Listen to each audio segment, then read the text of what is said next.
नहीं, ये तो नोटिस सामने आया है, लेकिन ये सही नहीं लगता है कि ऐसा पहले तो किया, उनका अभिषेक हुआ, पट्टाभिषेक हुआ और फिर अलग कर दिया। एक्चुअली करना ही नहीं था।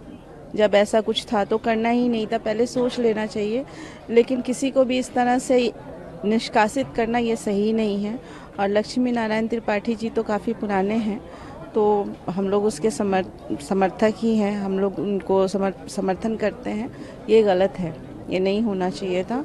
और रही बात ममता कुलकर्णी जी की, तो मतलब उन्हें भी क्यों किया गया, क्योंकि बदल तो कोई भी सकता है ना। बाकी जो परंपरा है, जो कुछ रूल्स हैं कि हाँ स्टेप बाय स्टेप कुछ होना चाहिए, तो वो सब वो कर सकते थे या कर लेते। लेकिन जब उन्होंने महामंडलेश्वर बनाया है तो फिर वो उनको निष्कासित क्यों किया जाना चाहिए, हम इस बात का समर्थन नहीं करते हैं। ये बड़ा हाइप क्रिएट किया गया कि ममता कुलकर्णी अब महामंडलेश्वर बन गई, इन अखाड़े की उन्होंने सदस्यता ली।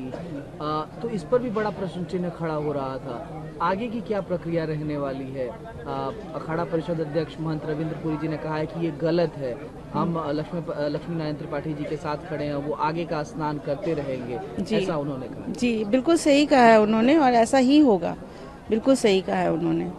और ममता कुलकर्णी जी के बारे में जैसे अभी मतलब निष्कासित करने की वजह क्या है, क्यों ऐसा, और कौन लोग हैं जो कर सकते हैं? क्योंकि किसी का जन्म हुआ तो ठीक है, आप मर्डर तो नहीं कर सकते ना किसी का। और रही बात बदलने की, तो जब उंगली मार डाकू बदल सकता है, वाल्मीकि हो सकता है, तो फिर ममता कुलकर्णी जी महामंडलेश्वर क्यों नहीं हो सकती हैं? तो ये चीज़ सही नहीं लगता है जी। उत्तर प्रदेश के मुख्यमंत्री योगी आदित्यनाथ, जिस तरीके का स्टैम्पीड हुआ, 30 लोगों की दर्दनाक मौत हुई मौनी अमावस्या की रात में, उसको लेकर के काफ़ी संवेदनशील दिखाई देते हैं। उन्होंने वीआईपी और वीवीआईपी प्रोटोकॉल्स, जितनी मूवमेंट्स हैं उसको कहा है कि उनको कोई प्रोटोकॉल नहीं मिलेगा। जितने अमृत स्नान होंगे उस दिन वीवीआईपी और वीवीआईपी प्रोटोकॉल नहीं लगेंगे।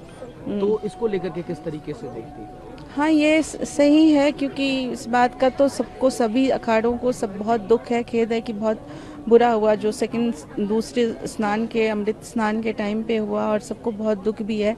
इस वजह से इस चीज़ को देखते हुए उन्होंने ये कहा है कि अभी वीवीआईपी और वीआईपी प्रोटोकॉल्स नहीं लगेंगे। तो ये सही ही है ना, क्योंकि हमको व्यवस्था के ऊपर ज़्यादा ध्यान देना चाहिए। जो संत लोग हैं, जो जो श्रद्धालु आए हैं, उनका ख्याल ज़्यादा रखना चाहिए। तो ये सही है, और हम उम्मीद करते हैं कि अच्छा ही होगा। आने वाला जो अभी थर्ड स्नान है, अमृत स्नान, वो वसंत पंचमी का बहुत अच्छा होगा। किस तरीके की तैयारियां हैं अखाड़ों की तरफ से? क्योंकि हमने देखा कि दूसरा अमृत स्नान उस तरीके से नहीं हो पाया जिस तरीके की तैयारियां थी।